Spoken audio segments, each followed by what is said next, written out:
অত্যন্ত শ্রেষ্ঠ একটা কথা আছে, যদি একটা দরজা বন্ধ হয় তাহলে ঈশ্বর নিজে আমাদের জন্য আরেকটা দরজা খুলে দেন। কিন্তু কিছু মানুষ আছেন যারা এটা ভাবেন যে আমার সাথে তো এরকম হলোই না, আমাদের জন্য তো কোনো নতুন দরজা খুললো না, কোনো নতুন পথ আমরা খুঁজে পেলাম না। সেই বিষয়ে আমরা চিন্তা করি, দুঃখ পাই যে এরকম কেন হলো।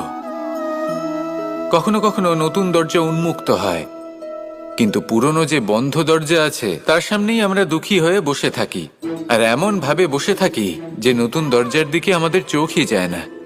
কখনো কখনো ঈশ্বর জেনে শুনেই আমাদের জন্য নতুন দরজা, নতুন পথ উন্মুক্ত করেন না, কারণ তিনি চান যে আমরা যেন পরিশ্রম করি, কর্ম করি, নিজেকে আরো বেশি শ্রেষ্ঠ করে তুলি, সক্ষম হই, আর নিজের পথ আমরা নিজেই খুঁজে নিই। কখনো কখনো এমনও হয় যে ঈশ্বর চান যে আমরা যেন সেই পথে চলতে শুরু করে দিই। ভবিষ্যতে গিয়ে ঈশ্বর আমাদের সবকিছুই